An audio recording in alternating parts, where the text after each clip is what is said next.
Si tu vois un homme, un humain sur la terre, avoir une position d'impact, il te dit, c'est pas parce qu'il a le bon diplôme, ça vient du monde spirituel. Quiconque tu vois être distingué, quiconque tu vois être démarqué, ça veut dire que son démarquement, son impact qu'il a là, ça vient du monde spirituel. Soit le royaume des ténèbres, soit le royaume de lumière. Soit le royaume de Dieu, soit le royaume des ténèbres. Il y a les deux royaumes qui positionnent leur... Non, nous sommes dans la guerre des positionnements. Les deux royaumes, ténèbres et lumière, se travaillent pour le positionnement de leurs. Les deux royaumes s'affrontent. Qui va positionner qui? Chaque royaume doit positionner ses enfants, ses serviteurs, ses envoyés, ses messagers. Chaque royaume. Je suis en train de t'expliquer ces choses que tu comprends qu'il y a un Dieu suprême. Et que toute personne qui s'élève dans ce monde s'élève par la puissance de Dieu, par la permission de Dieu. Ce n'est pas par les divinités qu'on va chercher. Parce que je vous dis, il y a une réalité. Dès que quelqu'un est nommé à un poste de responsabilité, aller en Inde, aller en Asie, aller en Chine, aller en Afrique, c'est pareil. Les gens vont chercher le soutien des esprits. Ils cherchent la bénédiction. Il y en a même qui appellent ça la manne, la bénédiction des ancêtres. Pourquoi? Ils cherchent quel ancêtre? Ce sont les esprits que les ancêtres ont servi, qu'eux ils cherchent. Il y a même des entreprises quand on démarre. J'ai vu des entreprises pour démarrer. On va chercher d'abord la bénédiction des ancêtres. Parce que tellement au Canada, en France, que tu as oublié que c'est des choses qui existent. Si tu vois un homme qui aujourd'hui est à terre, sa vie n'a aucun intérêt, personne ne le calcule, et que tu entends que cet homme-là, aujourd'hui vient d'être promu, chef de service, c'est un exemple, chef de service, ah, il est là, ça c'est une chose. Toute élévation d'une position inférieure à une position supérieure, ça vient du monde spirituel. Écoute-moi bien, ça vient du monde spirituel. Ça ne vient pas d'un diplôme. Ce n'est pas le curriculum vitae. Parce que tu peux avoir un bon CV, mais ne jamais quitter le bas pour monter. Quiconque monte, et si tu passes de là, tu viens encore ici, là, frère, quel que soit le domaine dans lequel tu travailles, tu opères, tu agis, sache une chose.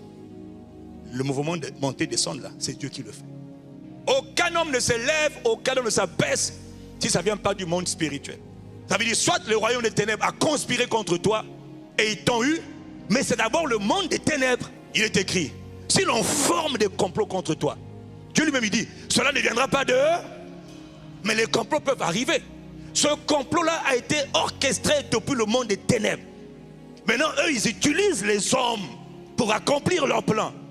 Mais derrière le plan, ce sont des instruments des ténèbres. Il y a des esprits qui te combattent, tu ne les vois pas. Ils vont même lever des gens contre toi, tu ne les vois pas. Leur but, c'est de te combattre ta lumière, combattre ta royauté. Que tu n'aimes pas ce que Dieu t'a appelé à devenir. Et comme disait le Pépé, que tu n'accomplisses pas ta destinée. Ils te combattront. Mais sache une chose, si ta destinée a été ordonnée par le Dieu des dieux, et que tu respectes et que tu t'attaches au Dieu des dieux, au Dieu des cieux, alors ta destinée, l'accomplissement ne sera pas un problème.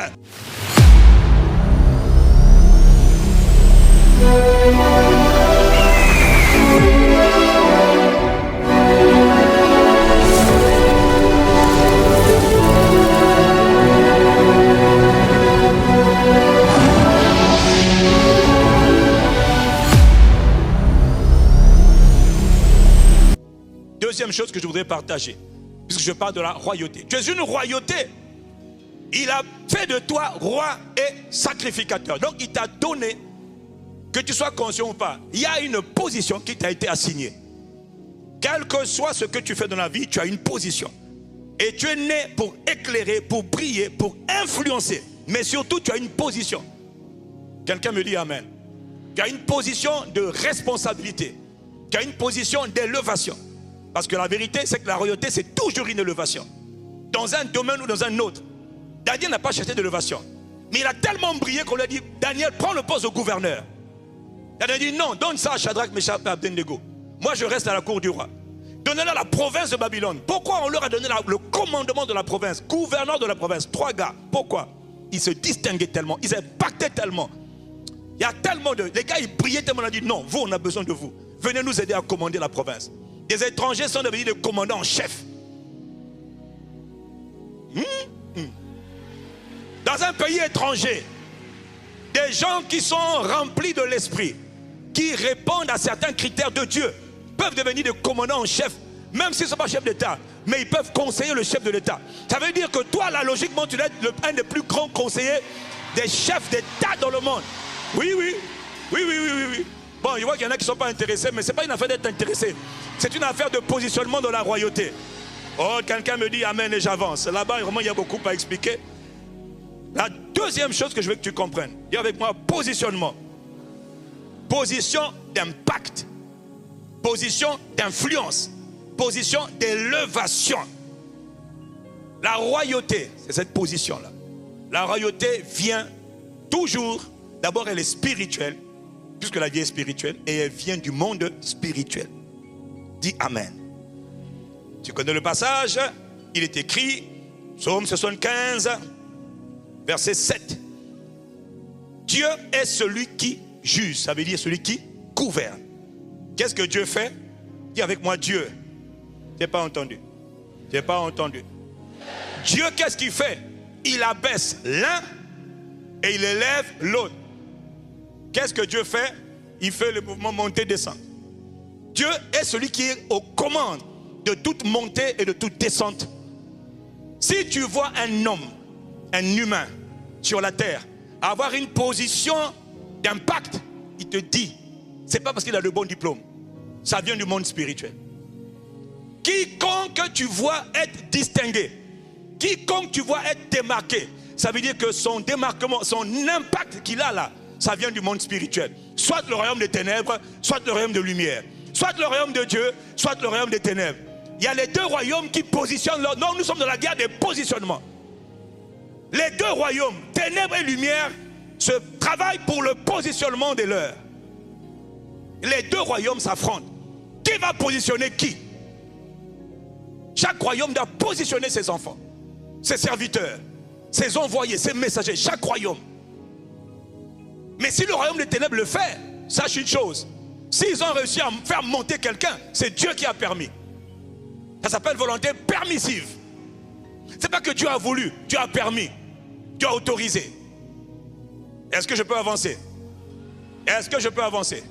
Ok, comme tu ne me crois pas, question. Qui avait établi Pharaon? Le tout-puissant Pharaon. Qui a élevé Pharaon? Un puissant roi, un puissant maître, un puissant empereur. Mais qui a établi Pharaon? Qui? Exode 9, verset 16. L'Éternel dit, il parle à Pharaon, il dit, je t'ai laissé subsister afin que tu vois ma puissance et que l'on publie mon nom par toute la terre. Dans Romains chapitre 6, 9 plutôt, au verset 17, il est écrit, l'Écriture dit, dis avec moi l'Écriture dit, l'Écriture dit, je t'ai suscité à dessein, Pharaon. C'est moi qui t'ai emmené là où tu es. Tu penses que c'est les puissances des eaux, de la terre, des montagnes de l'Égypte. Tu penses que c'est les divinités qui t'ont emmené là où tu es. Pharaon dit, oui, c'est ma puissance, la puissance de mes dieux. Dieu va lui révéler, excuse-moi petit, erreur. C'est moi l'Éternel, le Dieu des dieux, qui t'ai suscité et qui t'ai mis là où tu es, afin de montrer en toi ma puissance. J'avais un but derrière. Dieu ne fait rien pour son but. Dieu voulait se faire connaître comme étant l'Éternel qu'on ne connaissait pas. Oui. Il faut qu'on sache qu'il y a un gars qu'on appelle l'Éternel. Pas Ra, pas Ri, pas Osiris. Non. Non. Mais un Dieu que les Égyptiens ne connaissaient pas. Il dit, je vais me faire connaître. Pour ça, je vais permettre que toi, Pharaon, tu montes par la puissance de tes dieux jusqu'au jour où je vais te juger. Et je vais t'humilier. Et effectivement, Pharaon a été humilié. Et tous les dieux de l'Égypte, les seigneurs de l'Égypte, les arrogants puissants de l'Égypte, qui ont tourmenté le peuple pendant 400 ans, ont été humiliés, vaincus par la puissance de l'Éternel, le Dieu des dieux. Hey! Oh! Quelqu'un donne un bon amen et j'avance. Donc qui élève, qui abaisse? Même un roi méchant, c'est Dieu qui l'a élevé. Ouais, c'est dur à entendre. Nebuchadnezzar, qui connaît Nebuchadnezzar?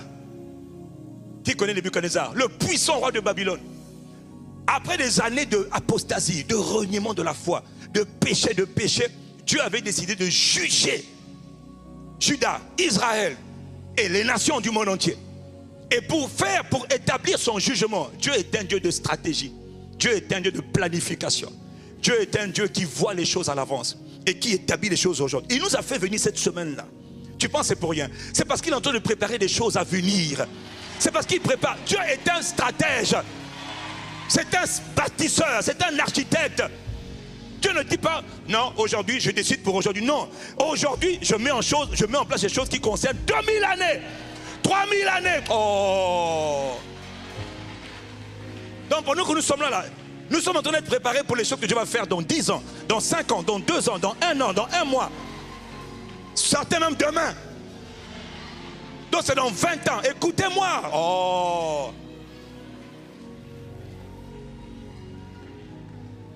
Dieu fait tout pour un but. Maintenant Dieu a annoncé par la bouche de Jérémie, longtemps avant que Nebuchadnezzar vienne. Il dit, je vais juger tout le peuple. Je vais juger Israël. Vous avez trop péché. Vous serez emmenés en déportation. Vous allez fuir à l'étranger. On va vous capturer. On va détruire le temple. Personne ne croyait. Quand Jérémie se lève, ainsi parle l'Éternel. Je vais détruire le temple. Nebuchadnezzar, tout le monde dit tu es fou. L'Éternel, notre Dieu, en plus c'est les idolâtres. Ils ont oublié Dieu, mais quand on leur dit vous allez être menacés, ils disent non, Dieu ne permettra pas. Dieu ne permettra pas. L'Éternel, son temple, jamais. Le temple de Dieu, on ne peut pas détruire. Jérémie dit, le temple sera détruit. Jérusalem sera détruit. Tout sera en feu. Vous serez dans la disgrâce. Vous allez être détruits, vous mon peuple. Faites taire ce faux prophète là. Il dit, si ce n'est pas Dieu qui m'a parlé, on verra. Finalement, est-ce que je peux continuer? Dans Jérémie 27, verset 5, écoutez comment Dieu parle de lui-même.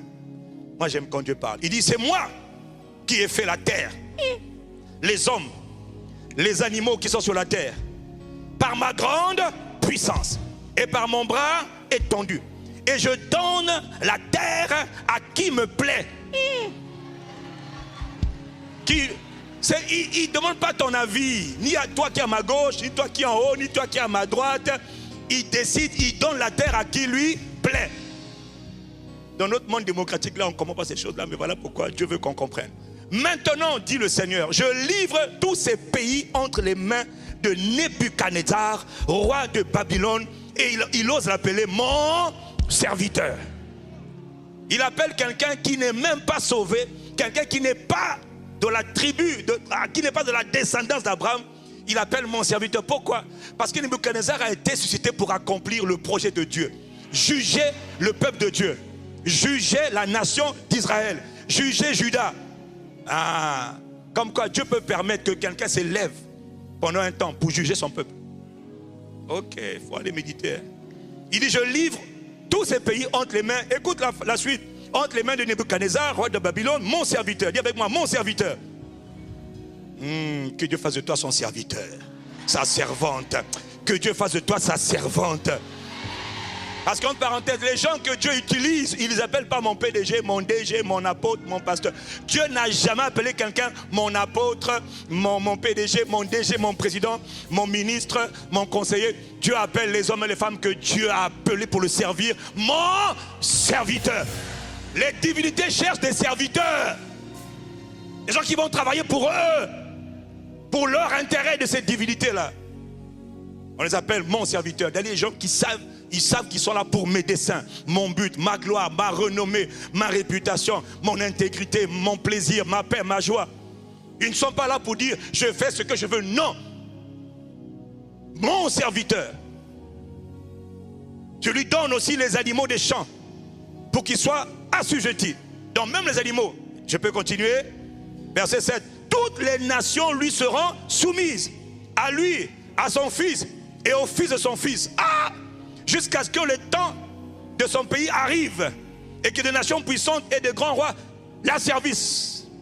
Il vient de dire, Nebuchadnezzar, c'est moi qui commande. Je lui donne le pays. Sur la terre, il fait tout ce qu'il veut. Et ça va durer pendant 70 ans. Donc ce n'est pas seulement lui. Si vous voulez faire un coup d'état, vous allez échouer. Merci. Parce que c'est moi qui le soutiens. C'est mon serviteur. Il a un programme. Donc ça va prendre lui, son fils et son petit-fils.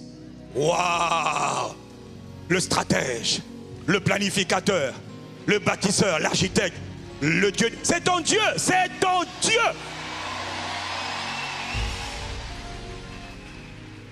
Il dit, verset 8, si une nation, si un royaume, écoutez, il avertit, ne se soumet pas à lui, à Nebuchadnezzar, roi de Babylone, moi l'Éternel. S'il ne livre pas son coup, s'il n'est même pas esclave de Nebuchadnezzar, je châtirai cette nation par l'épée, par la famine, par la peste, jusqu'à ce que je l'ai exterminé par sa main. Or, Dieu dit, si une nation ne se soumet pas à Nebuchadnezzar, c'est Dieu qui parle. Il dit, je fais ce que je veux. Toi, tu es qui? Il dit, ils vont mourir, donc il y aura des guerres. 2, il y aura les famines. 3, il y aura des épidémies. C'est moi qui vais provoquer des épidémies. C'est moi qui vais provoquer des famines. C'est moi qui vais provoquer des guerres. Pourquoi? Parce que les pays là ne sont pas soumis à Nebuchadnezzar. C'est moi qui ai mis Nebuchadnezzar. Est-ce que je peux continuer? Ça, c'est la prophétie de Jérémie. Elle a duré. Maintenant, je rentre dans Daniel chapitre 5. Daniel va maintenant parler au roi. Là, dans ce récit de Daniel chapitre 5, Nebuchadnezzar est mort. Son fils est mort. C'est son petit-fils qui ose faire. Le petit-fils un jour, on l'appelle Belchazzar. Et le petit-fils un jour, il a vu comment son père a été humilié par Dieu. Je n'ai pas le temps d'expliquer, tu connais l'histoire.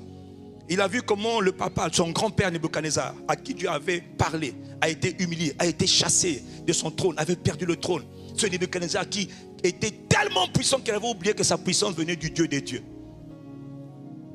Et Belchazzar, le petit-fils, qui est maintenant roi, c'est lui dont on parle, la prophétie là, le fils de son fils. Un jour, il fait la fête avec ses potes.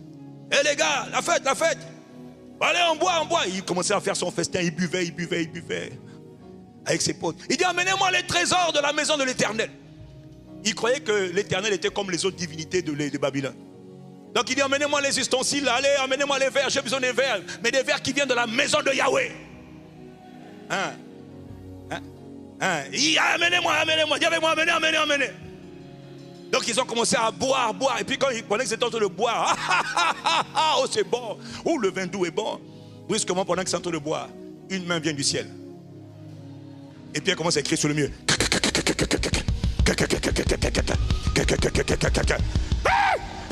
C'était un film d'horreur. Imagine-toi pendant que moi je suis en train de parler là. Il y a une main qui vient là. Tu vois une grosse main arriver. Qui ne va pas fuir ici là? Entre le SAMU, les pompiers, tout le monde va. Même la police va fouiller. Fouiller, et là-bas ils ne sont pas clairs. Est-ce que quelqu'un me suit? Donc tout le monde panique. Mais c'est quoi ça? Qu'est-ce qui se passe? Il y a une main qui est en train de crier. Le roi, il dit faites venir les magiciens. Allez les magiciens, tous les sages du pays, les puissants, les voyants, venez. Tout le bon arrive. Oui, roi, qu'est-ce qui se passe? Il dit cette écriture-là, quoi? On ne connaît pas. Et puis il panique encore plus. Mais qu'est-ce qui se passe? Qu'est-ce qu'il y a? Et pendant dans leur panique, la maman dit, on fait venir la maman dit non, n'aie pas peur. Il y a dans ton royaume un homme qui avait en lui l'esprit des dieux saints. Il dit cet homme-là est un homme à part. Moi je vous dis que cette semaine-là, le Dieu de Daniel là, j'aime l'appeler le Dieu de Daniel. Il dit cette semaine, le Dieu de Daniel va faire quelque chose dans la vie de quelqu'un. Quand le peuple parlait du transfert de grâce, il disait yes. Avant qu'on ne termine ici là, frère, le Dieu de Daniel va descendre ici. Ah ouais. Ce qu'il a fait à Daniel, il va le faire pour toi ici aussi. Il est évident qu'il faut que toi tu montes. Oh, mais j'ai pas entendu ton amen. Ah oui. Oh. Et donc Daniel rentre, puis Daniel commence à décoder l'écriture. Il dit comptez, pesez, divisez. Le gars dit oh. Maintenant voilà ce que Daniel avant de dire, voilà ce que Daniel va lui rappeler. Daniel lui fait un petit cours d'histoire, parce que petit tu as oublié. Il dit voici, verset 18. Le Dieu suprême. Oh, on l'appelle le Dieu. Dans l'autre version, on dit le Dieu très haut. Dans l'autre version, on dit encore le Dieu souverain. On l'appelle El Elyon. Ça veut dire quoi El Elyon? C'est le possesseur des cieux et de la terre. C'est-à-dire celui qui est le commandant en chef des univers. Le petit ne savait pas. Lui, il était tellement habitué à ses divinités d'argent, d'or, machin. Il dit toi, tu ne sais pas que le gars là, on ne touche pas. Ces affaires, on ne touche pas. Il y a un Dieu au-dessus de tous les dieux. Il dit le Dieu suprême. Dis avec moi le Dieu suprême. Cours d'histoire, ô roi, avait donné à Nebuchadnezzar ton père, l'empire, c'est-à-dire la royauté. Dis avec moi la royauté. Qui avait donné la royauté? Dieu. Donc d'où vient la royauté? Dieu. Mais lui il croyait que c'était les divinités qu'il adorait. C'était Dieu. Il lui avait donné quoi? La grandeur. Dis avec moi la grandeur. Qui donne la grandeur à un homme? D'où vient la grandeur? La gloire, c'est-à-dire l'honneur. D'où vient l'honneur? Verset 19. Donc tu vois que c'est Dieu qui donne. Il peut te donner à toi aussi. Il dit à cause de la grandeur qui lui avait été donnée. Tu entends? À cause de la grandeur. C'est-à-dire, Dieu peut donner à un homme un niveau de grandeur tellement extraordinaire. Regarde la suite. Tous les peuples, les nations, les hommes de toute langue étaient dans la crainte et tremblaient devant lui. Le roi faisait mourir qui il voulait. Et il laissait la vie à ceux qu'il voulait. Lis la suite. Il élevait ceux qu'il... Et il abaissait ceux qu'il... Il y avait moi royauté totale. Un grand faiseur de rois. Mais qui lui a donné le pouvoir, l'autorité, la capacité d'élever qui il veut et d'abaisser qui il veut? Si Nebuchadnezzar se lève et dit, toi, pasteur Jacques, je ne t'aime pas, meurs. Lui, il a beau dire au nom de Jésus, on va le tuer. Pourquoi? Qui a donné à un homme cette autorité?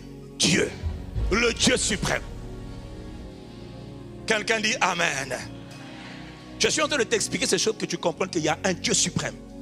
Et que toute personne qui s'élève dans ce monde s'élève par la puissance de Dieu. Par la permission de Dieu. Ce n'est pas par les divinités qu'on va chercher. Parce que je vous dis, il y a une réalité. Dès que quelqu'un est nommé à un poste de responsabilité, allez en Inde, allez en Asie, allez en Chine, allez en Afrique, c'est pareil. Les gens vont chercher le soutien des esprits. Oui ou non? Qui est conscient de ça? Ils cherchent la bénédiction. Il y en a même qui appellent ça la manne, la bénédiction des ancêtres.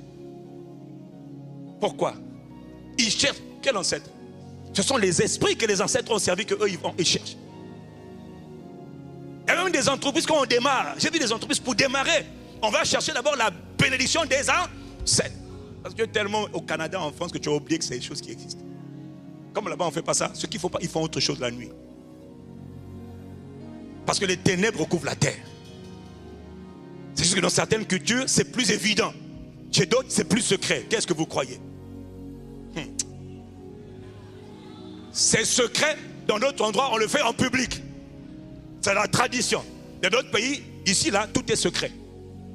C'est l'occultisme total. Chez nous, c'est l'occultisme découvert. Mais ça reste de l'occultisme. Est-ce que je parle à quelqu'un? Oh, donne-moi amen et j'avance. Oh. Il dit, mais lorsque son cœur s'éleva, au verset 20, lorsque son cœur s'éleva et que son esprit s'endurcit jusqu'à l'arrogance, il fut précipité de son trône royal et dépouillé de sa gloire. Il fut chassé du milieu des enfants des hommes. Son corps devint semblable à de l'herbe, à des bêtes. Et sa demeure fut avec les ânes sauvages. On lui donna comme au bœuf de l'herbe à manger. Et son corps fut trempé de la rosée du ciel. Il a été transformé en un animal pendant un certain temps. Nebuchadnezzar, Dieu pour l'humilier, a fait de lui un animal. Il est devenu comme un animal. Et il vivait avec les animaux. Et il se nourrissait maintenant des plantes. Nebuchadnezzar, le puissant Nebuchadnezzar. Écoute ce qu'il dit. Il dit, jusqu'à ce qu'ils reconnaissent que le Dieu suprême, le Dieu très haut, domine sur le règne des hommes et qu'il le donne à qui il lui plaît. Et toi, Belchazzar, son fils, tu n'as pas humilié ton cœur, quoique tu saches toutes ces choses. Petit, je te fais un cours d'histoire, que tu saches qu'il y a un Dieu. Il est appelé le Dieu des dieux. Et lui, on ne blague pas avec lui. Ton père s'est élevé parce que Dieu l'a permis. Toi, tu es devenu roi parce que Dieu l'a permis. La Bible dit, la nuit même, Belchazzar a été renversé. Darius s'est emparé du royaume, conformément aux prophéties. 70 ans se sont passés. Le gars a été renversé. Dis avec moi, waouh! Qui est derrière cette élévation? Dieu. Quelqu'un me dit un bon amen. Dernier exemple. Qui connaît Cyrus, le roi des Perses? Qui a élevé Cyrus? Cyrus, c'était un païen. 150 ans à 200 ans avant sa mort, Dieu parle à son sujet. Voilà un gars qui n'est même pas encore né, mais la prophétie est déjà sortie. Environ 150 ans, 200 ans avant qu'il ne naisse, il est écrit à son sujet. Il parle par la bouche d'Ésaïe. Ésaïe 44, verset 28. Je dis à propos de Cyrus, il est mon berger. Il accomplira toute ma volonté. De la même manière que Nebuchadnezzar avait été envoyé pour exercer un jugement sur Israël, sur Juda, pour qu'il soit oppressé, esclave. De la même manière, Dieu va utiliser maintenant un autre instrument pour délivrer Israël Juda et Israël de la captivité, les renvoyer chez eux pour qu'ils rebâtissent leur pays. Le même Dieu qui a permis la captivité, c'est le même Dieu qui met fin à la captivité. Le même Dieu qui permet qu'ils soient esclaves, c'est le même Dieu qui veut les délivrer. Le même Dieu qui permet que le temple de Jérusalem et la ville de Jérusalem soient détruites, ce qui était inimaginable à l'époque. C'est le même Dieu maintenant qui ordonne que la ville soit reconstruite, que les murs soient reconstruits et que le temple soit rebâti. Il va utiliser Néhémie, il va utiliser Esdras. C'est le même Dieu. Mais par qui Dieu va passer?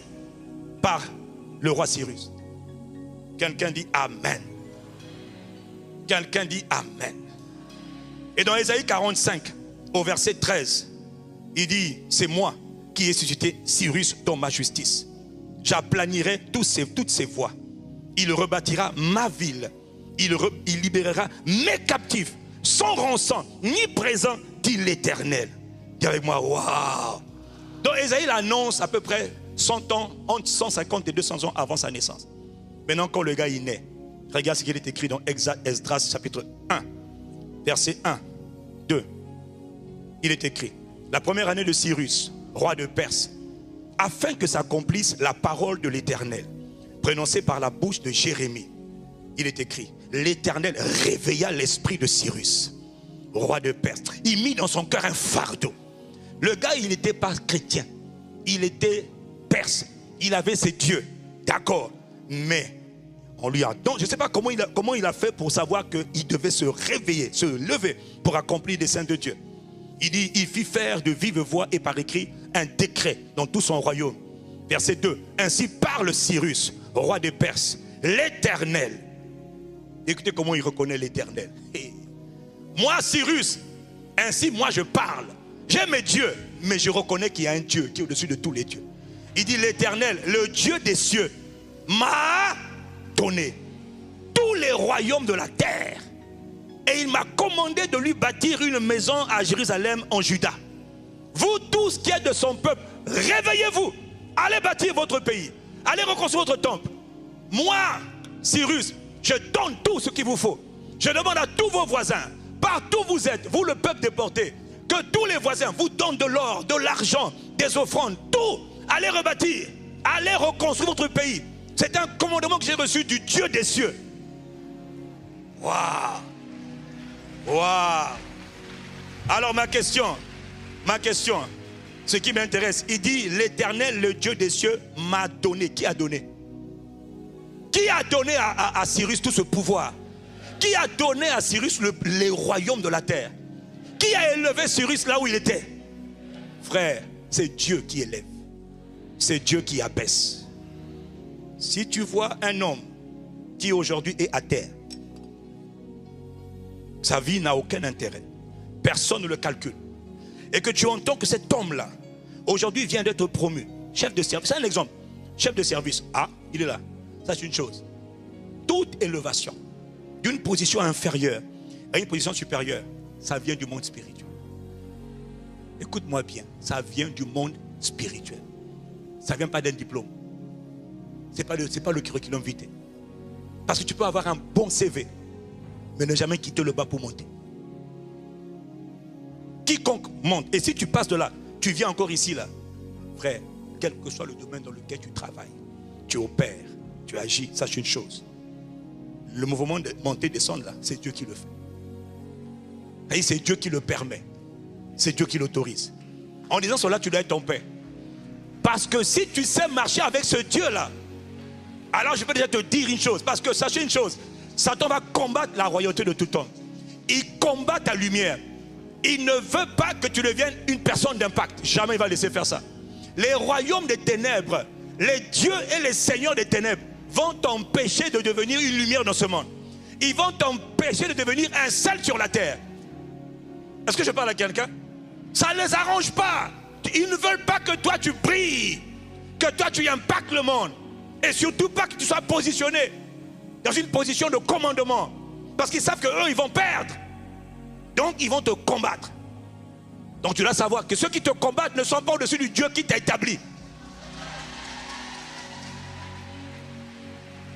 Mais si tu ne sais pas marcher avec le Dieu qui t'a établi, il est possible qu'on te zigouille. Donc, le gars qui est là peut tomber. Il y a quelqu'un qui m'a dit, mais j'ai perdu mon poste, je ne comprends pas pourquoi. Frère, pourtant j'ai le bon niveau, j'ai le bon diplôme. Ce n'est pas une affaire de diplôme, c'est une affaire de spirit. Ça a été commandé par le monde spirituel. Aucun homme ne se lève, aucun homme ne s'abaisse si ça ne vient pas du monde spirituel. Ça veut dire soit le royaume des ténèbres a conspiré contre toi et ils t'ont eu, mais c'est d'abord le monde des ténèbres. Il est écrit, si l'on forme des complots contre toi, Dieu lui-même il dit, cela ne viendra pas de eux, mais les complots peuvent arriver. Ce complot-là a été orchestré depuis le monde des ténèbres. Maintenant, eux, ils utilisent les hommes pour accomplir leur plan. Mais derrière le plan, ce sont des instruments des ténèbres.